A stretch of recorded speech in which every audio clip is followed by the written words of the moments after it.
Bonsoir à tous, je suis ravi de vous retrouver dans Lundi Sport. Ce soir, ballon rond, sommaire. Les footballeurs U17 participent à la Coupe du Monde en ce moment en Indonésie. Dans un groupe très relevé, ils ont affronté les Anglais pour leur premier match et n'ont pas pu retenir la fureur des Lions. Défaite 10-0 face à des futurs professionnels.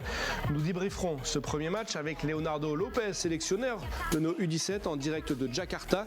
Nous évoquerons également le niveau de cette Coupe du Monde des moins de 17 ans et les 2 prochains matchs de poule qui les attendent. Les Cagous se sont distingués au championnat du monde de bodybuilding. Tous nos engagés ont fini dans le top 4 avec le titre de championne du monde pour Adeline Tran. On vous explique tout. Antoine Olivier, notre Cagou kitesurfer, est allé jouer dans la cour des grands. Un récent champion du monde junior, il a été sélectionné en senior. Nous verrons son résultat. Le point actu cette semaine sera consacré au sport du moment, le MMA dans la plus grosse organisation, l'UFC. Un événement avait lieu au Madison Square Garden, temple du sport américain. Et le français Benoît Saint-Denis s'est illustré. Nous verrons tout ça. Bonsoir à tous et bonsoir à toi, Léo. Bonjour. Merci beaucoup de nous accorder un petit peu de ton temps pendant cette Coupe du Monde U17. Léo, défaite 10-0 face aux Anglais lors de ce premier match de cette Coupe du Monde.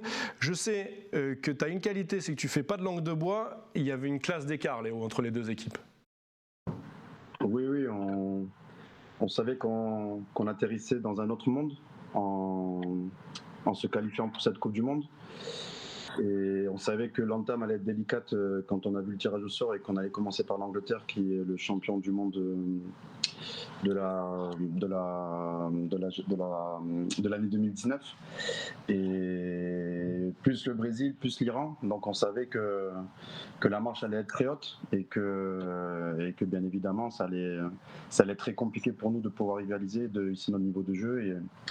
Et on l'a vu samedi sur le terrain avec le résultat qui a été très lourd, mais qui marque quand même notre entrée dans cette compétition. Et maintenant, voilà, il faut relever la tête et essayer de remonter le moral des troupes et de la bande pour essayer d'analyser ce qu'on a bien fait, ce qu'on a un peu moins bien fait.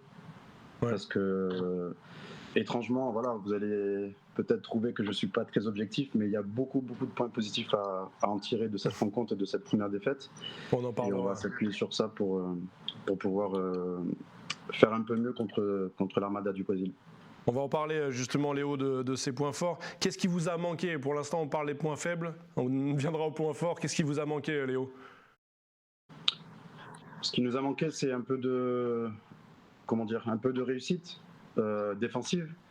Parce qu'on a pris beaucoup de buts sur des frappes contrées, des frappes à l'extérieur de la surface. Il y a eu 4 buts sur des frappes déviées qui venaient d'extérieur de la surface et qui ont pris à contre-pied notre gardien. Il y a eu ce penalty aussi accordé par la VAR au bout de 15 minutes. Ouais. Et jusqu'à la 30e minute, ce qu'on avait proposé, ce qu'on avait choisi comme plan de jeu, se passait quand même relativement bien contre cette grosse armada d'Angleterre, et où on était encore à 1-0 et sur une période où on avait décidé de faire bloc plus haut pour essayer de les faire douter. On a pris un ballon dans la profondeur et sur une glissade de notre défenseur central, on prend ce deuxième but.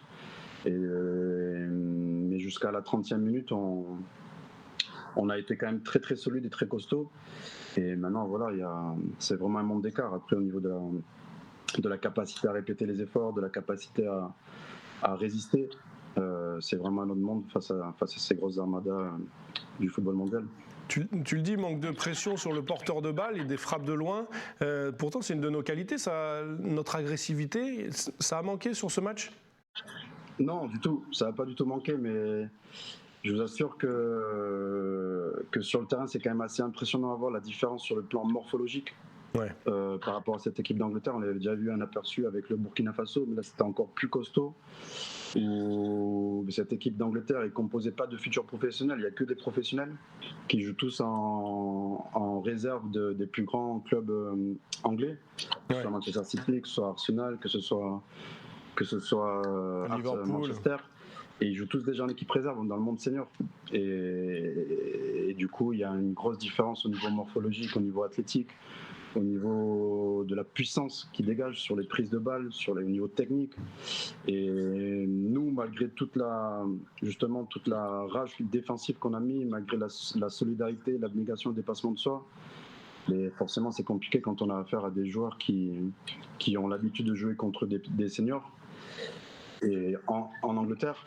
Et c'est compliqué de résister sur des contrôles, sur des changements de rythme, du coup, c'est vraiment un monde qu'on ne connaît pas. Ouais. Et du coup, individuellement, c'est très compliqué à résister face à une telle puissance. Ok, on va en parler de cette différence physique de toute façon, Léo. Tu le dis et tu l'as dit dans une interview à FCF TV et tu le redis maintenant, vous êtes arrivé, vous avez atterri sur une autre planète. Est-ce que c'est l'enjeu, un peu les paillettes qui ont été dans les yeux des Cagous qui ont fait que le ballon brûlait un petit peu les pieds lors de ce match? Ben c'est toujours compliqué quand on passe de notre championnat U18 de Nouvelle-Calédonie à une Coupe du Monde dans un stade flambant neuf qui faisait 83 000 places, où il faisait une chaleur étouffante. Donc le contexte de la Coupe du Monde, contexte FIFA, contexte du protocole, contexte des hymnes nationaux, contexte de l'équipe qu'on a en face, du fanion, de l'histoire de cette équipe d'Angleterre. Eh oui. Du coup, psychologiquement, c'est sûr que c'est difficile à appréhender. Et une fois sur le terrain, c'est sûr qu'on a eu quand même des difficultés quand on avait l'occasion de récupérer le ballon, d'aller jouer vers l'avant dans cette utilisation du ballon. On avait bien sûr le pied qui tremblait. Et du coup, dès la récupération du ballon, on a perdu automatiquement, car on faisait des mauvais choix et on faisait des mauvaises réalisations techniques dues justement à cet enjeu et ce facteur psychologique qui joue beaucoup sur nos jeunes Cagous. Mais malgré tout, je vous assure qu'on peut être très fier de la bande, parce qu'en regardant le match, en analysant le match, mais je peux vous dire qu'ils ont réussi à hisser leur niveau de jeu. Et on va essayer justement de s'appuyer là-dessus pour essayer de faire mieux sur notre deuxième match contre le Brésil. Alors justement, Léo, tu l'as dit, vous avez tout de même fait 30 bonnes premières minutes avec 2 buts encaissés, un sur penalty, tu l'as dit, et un autre sur une glissade un peu d'un défenseur. C'est 2 faits de jeu, donc finalement, les 30 premières minutes ont été plutôt bonnes. On va finir cette première partie sur une note positive. Quelle est notre force, Léo, pour les prochains matchs? Notre foi et notre humilité qui caractérise notre groupe.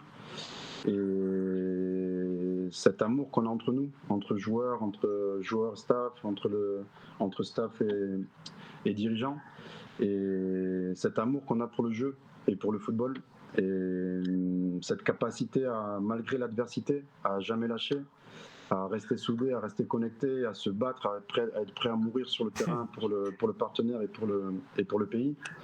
Et ça, c'est une des grosses qualités qu'on a qui fait qu'on a déjà d'une pu se qualifier et participer à un tel événement, et qui fait sur quoi on va s'appuyer pour essayer de faire mieux contre le Brésil et contre l'Iran, où ça va être encore aussi un match très compliqué, parce qu'on voit, je ne sais pas si vous avez vu les images, mais Brésil-Iran, c'est que des adultes. On a l'impression de voir un match de seniors et même des matchs de Ligue 1. Nous, on était vraiment, on ne s'attendait pas à un tel niveau. Au niveau morphologie et au niveau technique des joueurs. Ok. Eh ben écoute, merci beaucoup Léo, tu restes avec nous. On va passer maintenant à notre rubrique Cagou. D'ailleurs, on revient au football juste après. Jingle.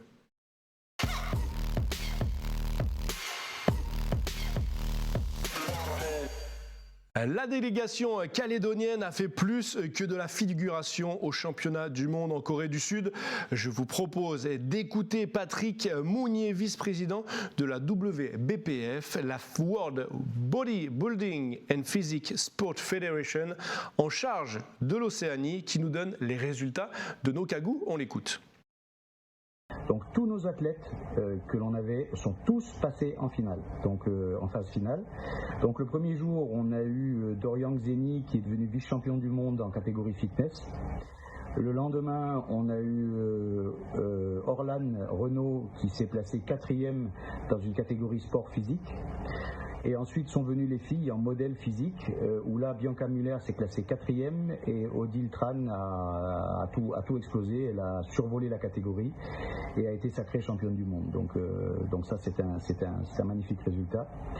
Et le dernier jour, on a eu le baptême du feu pour Grégory Le Pironec, qui lui aussi accède à la finale et finit sur le podium à la 3e place. Donc étant donné que c'était son premier championnat du monde, sa première compétition de ce niveau-là, c'est quand même remarquable et exceptionnel. Et le même jour, il y avait aussi Diane Mouniapin, qui elle s'était classée 3e l'année dernière, la seule finaliste dans sa catégorie. Cette année, elle fait en 2 catégories parce qu'elle a passé la limite d'âge pour pouvoir faire en Masters. Donc elle a fait en Open, où elle s'est classée 4e, et ensuite elle a tenté une autre catégorie, les Masters, où là elle s'est classée également 4e. Donc ça fait des médailles de tous les côtés, on n'en a jamais eu autant. On s'est fait vraiment remarquer par la qualité de nos athlètes, par le comportement de nos athlètes, etc. Donc je suis plus que très très content. Voilà. Et à noter qu'Odile Tran a terminé championne du monde en ayant été donnée première par tous les juges. C'est suffisamment rare pour être signalé.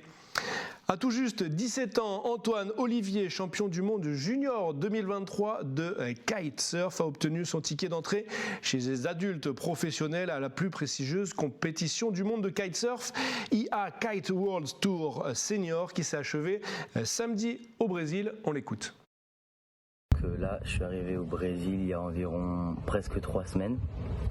Et donc comme vous pouvez le voir derrière moi, je suis au Brésil, c'est trop cool, il fait beau, il fait chaud, les conditions sont vraiment super.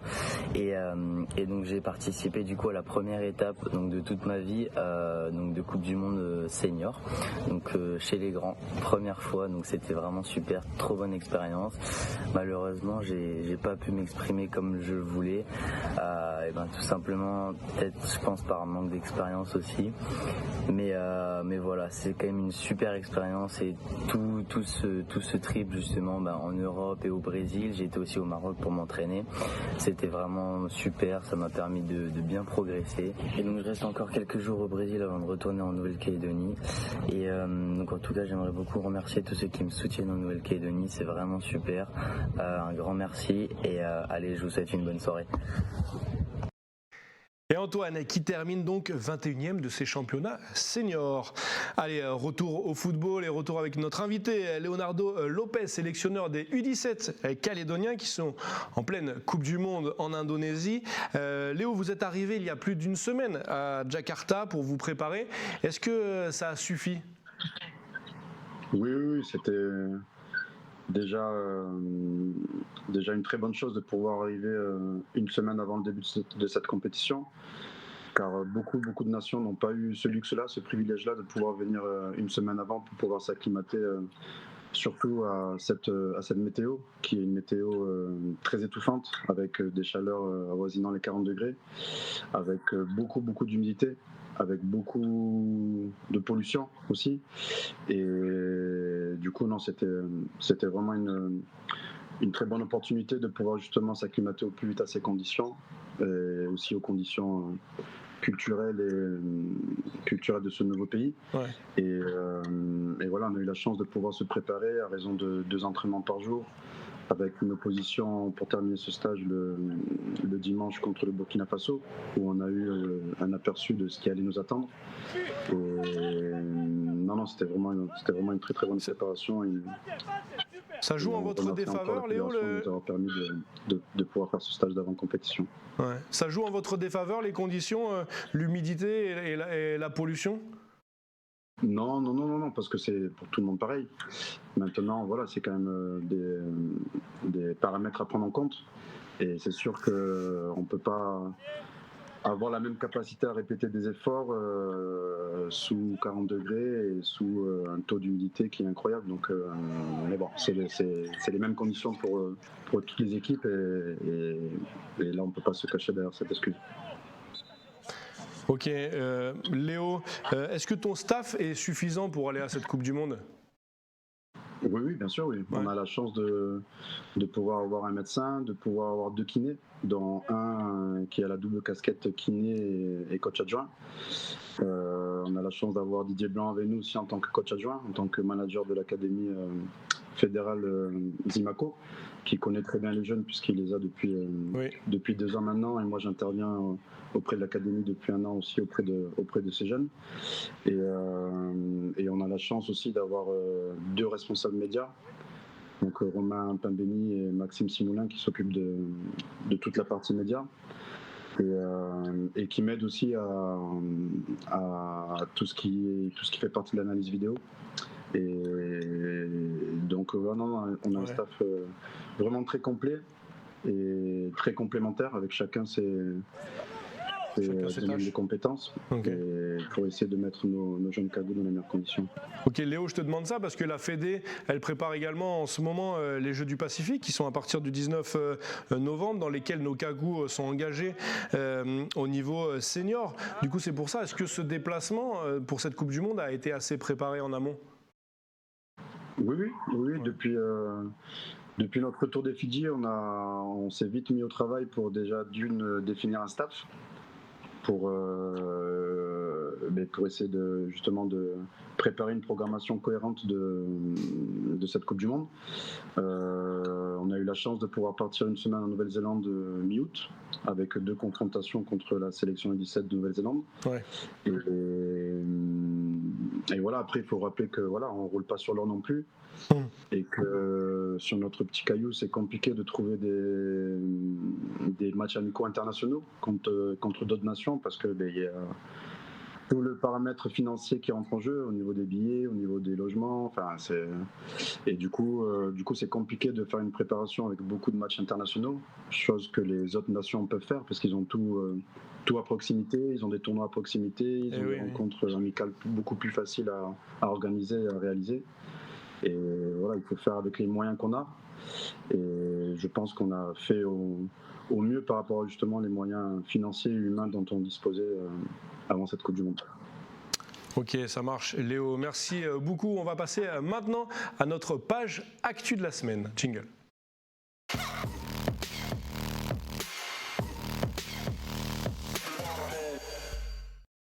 C'est le sport du moment, le MMA a le vent en poupe et les Français tirent leur épingle du jeu. Pour ceux qui ne connaissent pas le MMA, c'est un mélange de tous les arts martiaux. Et vous voyez, le Français Benoît Saint-Denis, MMA signifie Mixed Martial Art en anglais dans le texte. L'idée de base était de confronter les meilleurs combattants de différentes disciplines et de voir qui allait en sortir vainqueur. Légalisé en France depuis 2020, de nombreux combattants français sont sortis de l'ombre, et le plus iconique d'entre eux est Benoît Saint-Denis, ancien des forces spéciales françaises. Il s'est lancé le défi de remporter la ceinture de champion dans la catégorie la plus relevée de l'UFC, l'organisation numéro 1 mondiale, et bien lui en a pris. Opposé à un Américain classé 14e mondial ce week-end au Madison Square Garden de New York, il lui a fallu moins d'1 minute 30 pour que l'arbitre n'arrête le combat par KO. Désormais sur une série de 5 victoires, le Français va intégrer le top 10. Lui qui clame haut et fort que personne ne peut tenir 3 rounds de 5 minutes contre lui, on lui souhaite que le meilleur et on va bientôt voir si ce qu'il dit est avéré. Allez, retour au football avec Léo. Léo, tu l'as dit tout à l'heure, notre équipe est en moyenne l'équipe la plus petite et l'équipe la moins lourde du tournoi. Est-ce que on n'arrive pas à compenser autrement ? Ben si, justement, on essaie justement de compenser par justement cette foi et cette abnégation et cette envie de se battre pour le copain et d'être le plus organisé possible et le plus soudé. Ça suffit pas, Maintenant, il y a vraiment un monde d'écart entre notre football océanien, parce que c'est pas que le football calédonien, c'est le football océanien, et le football moderne et le football de très haut niveau, où malgré tout ça, c'est compliqué de résister sur la durée, surtout parce qu'on a réussi à tenir 30 minutes, mais c'est compliqué à tenir sur la durée d'un match, parce qu'il y a vraiment un monde d'écart entre nos footballs sur tous les points, que ce soit morphologique, psychologique, au niveau de l'expérience, au niveau de la roublardise, au niveau de tout, au niveau de la gestion des émotions, la gestion de l'arbitrage, la gestion de la VAR. Nous, on découvre tout ça. Okay. on a la chance de pouvoir le découvrir et du coup d'apprendre. Et l'objectif, il est là justement d'en sortir grandi, de voir ce qu'on a bien fait, ce qu'on a moins bien fait en termes de préparation, en termes d'avant Coupe du Monde et d'après Coupe du Monde, et pour justement essayer de faire mieux pour les générations futures et déjà d'espérer de se qualifier à nouveau régulièrement pour cette Coupe du Monde, que ce soit en U17, en U19, et pour que compétition après compétition, on puisse progresser tant sur le plan administratif, logistique, financier et sportif, pour pouvoir justement élever notre niveau de jeu au niveau de la sélection A de Nouvelle-Calédonie. Mais ça se fait sur un projet à long terme. C'est pas en 2 ans ou 1 an qu'on peut rivaliser face à de telles nations. Du coup, vous le saviez que les nations étaient plus fortes. Du coup, quand on commence une compétition, c'est pour la gagner. Du coup, ça doit être assez frustrant quand même pour vous de participer à ce genre de compétition. Même si vous apprenez beaucoup, comme tu viens de le dire. Je pense qu'il faut quand même. Quel est le but en fait ? Il faut quand même remettre les choses en place. On est un pays de 300 000 habitants. Rien qu'ici à Jakarta, ça fait le centre-ville, il y a 12 millions d'habitants. Rien qu'à Jakarta, on joue contre l'Angleterre qui a je ne sais pas combien de millions d'habitants et combien de millions de licenciés de football. Nous, on n'a que 6 000 licenciés de football. Donc forcément, il n'y a pas le même vivier, il n'y a pas la même concurrence, il n'y a pas le même nombre de joueurs au mètre carré. Et du coup, c'est compliqué de pouvoir rivaliser avec ces grandes nations du football. C'est une mission impossible. Maintenant, voilà, on fait au mieux. Et justement, on est là, je me répète, pour apprendre et voir comment on peut faire justement dans les 5, 6, 7, 8 années à venir pour progresser, pour essayer de se qualifier pour chaque compétition et progresser à tous les niveaux. Mais après, bien sûr qu'il y a l'aspect financier qui est le nerf de la guerre qui pourra nous aider justement à structurer, à mettre des éducateurs dans les écoles de foot, dans les clubs de foot, à développer nos académies, filles et garçons. Et tout ça, c'est un projet qui se mène sur 7-8 ans et on ne pourra pas le faire en claquant des doigts, on ne pourra pas le faire sans moyens financiers, parce que forcément, pour avoir des moyens humains, malheureusement, il faut des moyens financiers. Et là, on pourra essayer de rivaliser au mieux avec les grandes nations. Mais déjà, nous, au niveau régional océanien, déjà perdurer justement à dominer et à rivaliser avec l'ogre néo-zélandais, ce sera déjà une très bonne chose. Et petit à petit, passer devant ces néo-zélandais, et tout ça, ça passera justement par un travail sur du long terme. Donc cette compétition, elle sert à ça aussi, et on fera le point tous ensemble pour essayer d'en sortir grandi et de travailler sur tous ces axes d'amélioration. Ok. Et Léo, dis-moi, le prochain adversaire, match mardi à 20h, heure de Calédonie, contre le Brésil, champion du monde U17 en titre, mais qui a perdu son premier match contre l'Iran, 3-2. Qu'est-ce que tu vas changer ? Donne-nous un petit peu des axes d'amélioration. On ne va pas changer grand-chose parce que, encore une fois, on n'a pas le luxe de pouvoir changer de stratégie face à de telles équipes. On ne va pas partir à l'abordage, on ne va pas faire bloc haut comme on aime le faire et comme on est conditionné, parce qu'on a une philosophie au niveau régional de vouloir jouer haut et d'imposer notre jeu. Alors quelle va être la tactique alors ? Face à de telles écuries, on ne pourra pas prendre le risque, et surtout qu'on on les a vus jouer en direct contre l'Iran. Là. Ils ont joué après notre match et c'est quand même impressionnant. À la mi-temps, le Brésil doit mener 4 ou 5-0. Ils mènent que 2-0 à la mi-temps et l'Iran y a cru jusqu'au bout. L'Iran, c'est pareil, c'est une nation du football. Ils ont au niveau morphologique, on dirait qu'ils ont tous 25 ans. Et au niveau psychologique, à 2-0, ils ont réussi à inverser la tendance. Ils ont réussi à défendre tous ensemble et à les prendre en compte. Et les Brésiliens se sont fait surprendre. Et sur les 3 seules actions, sur les 3 tirs cadrés des Iraniens, ils ont marqué 3 buts.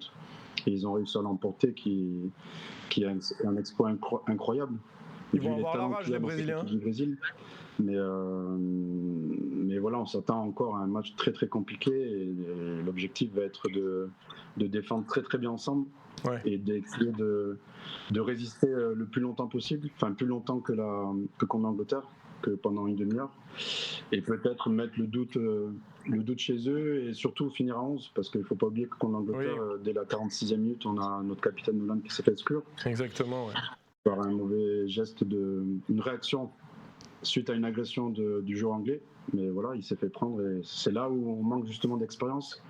C'est là où on manque justement de capacité dans la gestion des émotions parce que les Anglais ont l'habitude encore une fois de jouer ces matchs de très haut niveau et les Anglais ils ont fait exprès de provoquer Nolan et Nolan a mal réagi sauf qu'il y a des caméras partout et l'arbitre a tout vu et a sanctionné celui qui a réagi et voilà, il faut que ça nous serve de leçon à nous, il faut que ça serve de leçon à Nolan aussi. C'est comme ça qu'on apprend. Pour ne pas répéter les mêmes erreurs et pour que pour les prochaines compétitions, déjà dès le second match, on fasse mieux et qu'on essaye de finir à 11 qui va peut-être nous rendre le match un peu moins difficile sur la durée. C'est ça, ça marche. Et ben en tout cas, Léo, merci beaucoup d'avoir été avec nous. On va suivre tous les résultats. Match donc du coup contre le Brésil, ce sera mardi soir à 20h. Et match contre l'Iran, c'est vendredi, c'est ça, à 23h, heure de Calédonie. Voilà. Oui, il y a ce critère-là aussi à prendre en considération. Où on joue des matchs de très très haut niveau tous les 3 jours. Oui. Et même si on le savait, même si nos joueurs ils sont pas habitués, et ils sont pas du tout habitués déjà d'une à jouer de tels matchs contre de tels adversaires et le faire tous les 3 jours, mais ça met encore un paramètre en plus à gérer. Mais bon, c'est là où on doit progresser, c'est là où on doit tirer tous les enseignements pour essayer de faire encore mieux la prochaine fois. Bain de glace obligatoire pour tout le monde. Exactement, c'est la priorité. Merci beaucoup Léo, bon courage pour la suite de la compétition, on vous suivra en tout cas. Et merci à tous de nous suivre. On remercie les familles aussi qui nous suivent. Et oui, on remercie tout le monde qui suit les Cagous et qui encourage les Cagous. Merci aux familles, à tous les Calédoniens. Nous on se donne rendez-vous la semaine prochaine, tout le monde, on parlera Fun Car, Tata la bande, à la semaine prochaine.